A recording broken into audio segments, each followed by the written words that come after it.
Hello, everyone, and welcome to another episode of Let's Talk HR. We're up to episode number 3. If you are keeping score, and as always, I am your host, Rick Jenkins. Quarterly episodes of Let's Talk HR are produced in conjunction with Greenville SHRM, or the Greenville Society of Human Resource Management, and HTI, or Human Technologies Incorporated. HTI provides industrial staffing and professional recruiting services, as well as a wide variety of HR solutions. Herb Dew, the founder and CEO at HTI, will join me here in just 1 minute. But first, a couple of things about SHRM. They are a professional organization that offers resources, education, certifications, and network and training opportunities for HR professionals. There are about a dozen SHRM chapters in the state, and the group's next big event, it'll be the South Carolina State SHRM Conference, September 24th through the 26th at Myrtle Beach. The featured speaker will be Johnny Taylor, the CEO of SHRM National. Now, I've heard Johnny speak before, and he is excellent. If you're interested in attending, we will have a registration link up on the screen, so just click on that QR code. And now, I'm joined by Herb Dew, the CEO at HTI. Herb, welcome. Yeah, good to be here, Rick. Missed you. Yeah, that's right. It's been a couple months. We sit down every few months. So anyway, it's good to have you back. I want to talk about a few things with you and just kind of catch up a little bit on what's happening. Now, last time you and I were here, we talked about the fact that in the wake, and I'm going to call it the business and political climate that we are experiencing now, especially with things like tariffs, but other things as well, Right. that there were a lot of companies out there that were just pausing and thinking and being cautious before they moved ahead. And now that can mean a whole lot of things, but one thing it means is that jobs can sometimes remain open Right. for a period of time. What are you seeing now? Is it the same? Let me tell you, first of all, the economy's been really, really great as far as being able to, the job market in particular, just hold up to everything that's been going on. So it says a lot about just like our job market as a nation.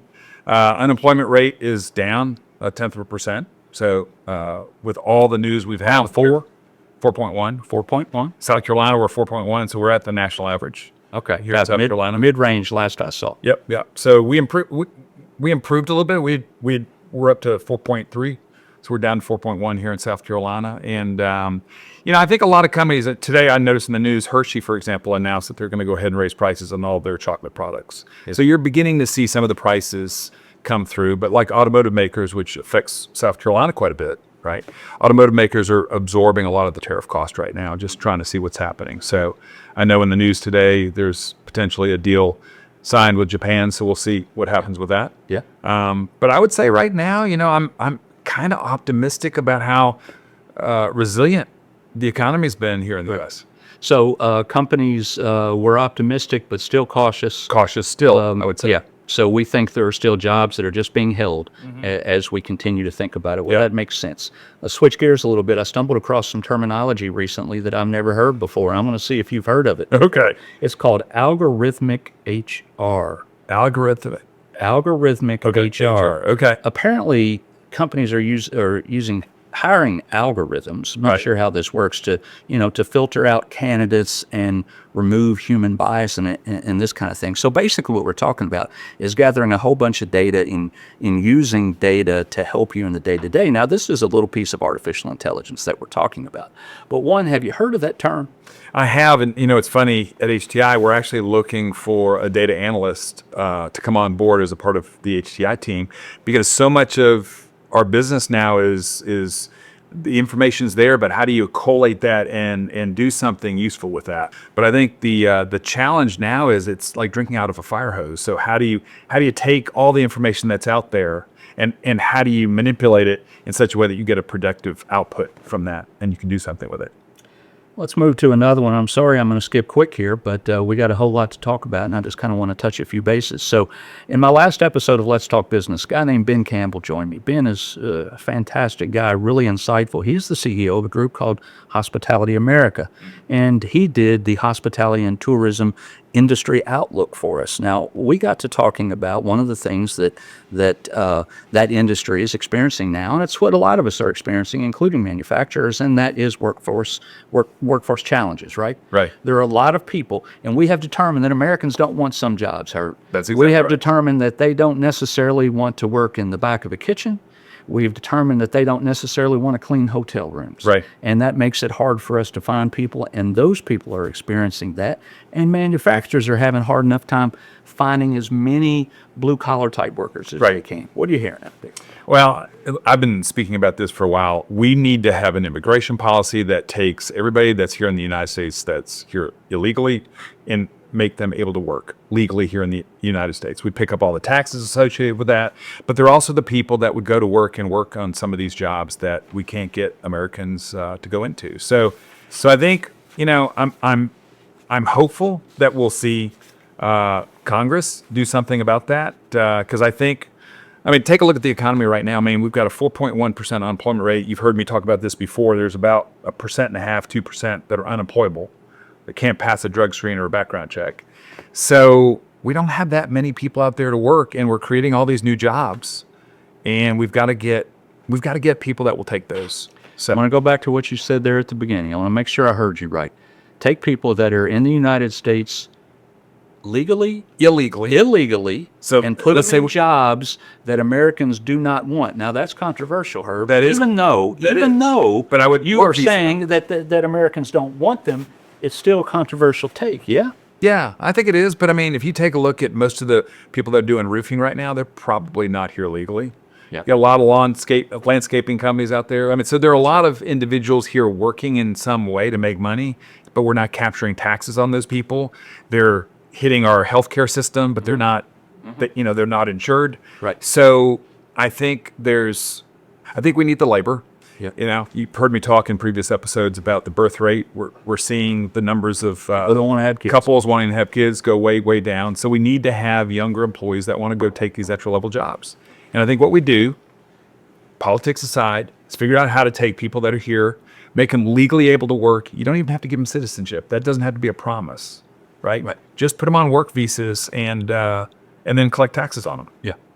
Well, there you go. I actually agree with you, even though it is a somewhat controversial take. I don't know that we have a lot of choices, Herb. We don't. To be quite honest with you. If we don't want them, we being Americans, if we don't want them, we got to do something. Let's face it, in the manufacturing world, if you can't hire people, that might mean that you can't hire a third shift, which means you might not be producing as much product as you otherwise could be producing if you could find the people to do it. Well, and listen, President Trump's been really honest about wanting to get more manufacturing back here in the United States. We have to have their labor to support all the manufacturing that the tariff system is designed to bring back here in the U.S. So I stay concerned about labor long term if we're in fact going to make more products here at the U.S. Got it.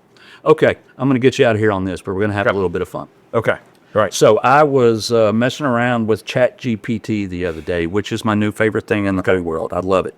And I decided, knowing that you were going to be here with me, that I was going to look up some modern terminology in the HR world. Okay. And so I got on there and I typed in, whatever I typed into AI, and it spit stuff back out to them. Okay. About 30 things, but I've narrowed it down. So what I want to do is I want to ask you if you know these terms. Okay. And there's some of them here that I'd be really surprised if you do know. Okay. But I'm going to put a timer on it. Okay? I'm going to put a timer on it. We'll do this. And we're going to do it in 2 minutes. And I've got about a dozen here. And we're going to remember, I'm a boomer. Exactly. Well, me too. Okay. I didn't know these words. Okay. So, or some of these phrases. Okay. So here we go. And if you don't know, just say pass and I'll tell you. Okay. You ready to go? Yep. All right. Here we go. 2 minutes. And here we go. Hashtag work talk. That would be TikTok videos that have to do with work-related issues. Boomerang employees. I actually just blogged on this. So these are employees that leave and then they come back. And I actually think companies should have policies where they allow employees to come back pretty soon, because it's a great lesson to be told by somebody leaving and come back to your place of work. They found out it's not always greener. That's exactly right. Become great ambassadors of your company. There you go. Okay, career cushioning.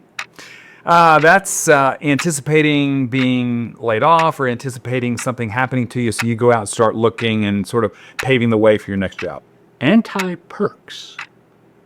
Anti-perks. I think that refers to benefits that appear to be benefits, but people don't like them. So that would be, for example, like mandating you going to the company picnic with your family. That's exactly You feel like you have to show up. That's exactly right. You're doing great. Coffee badging. Gosh, I'm not really sure. I'm assuming maybe that's just showing up for coffee just to make an appearance, then be gone. Dude, that's it. Is that it? Okay. You got it. All right. A digital nomad. Oh, digital nomad. That is somebody. That's really somebody who just works remote and they can just do everything online. Churnover. Not turn, churn. Well, I don't know. Is that just turnover that is so bad that it's churn? Yeah. Okay. That's it. There must be something wrong with this job. We got to take a closer look. okay. The All right. riptide effect. Don't know.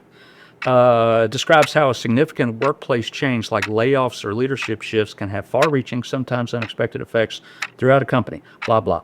Let's see. Accordion effect. Accordion effect. I think that is referring to, the business constricts and then it opens up and it constricts and it opens up. And so you just have to sort of ride that effect. That's exactly right. And there is the 2 minutes. Is that 2 minutes already? Oh my gosh, it is. But I want to ask you two more. Oh, crap. Lazy girl jobs. Ooh. I hope that didn't come across. Hey, Lazy girl ChatGPT, jobs. Lazy girl jobs. I don't know. Probably like the jobs my 16-year-old daughters when they were 16 wanted to have. I don't know. It's a tongue-in-cheek term popularized on social media for roles perceived as low stress, remote, or with minimal oversight and a good work-life balance. Okay, that seems kind of sexist. It is very sexist. And apologies to our viewer.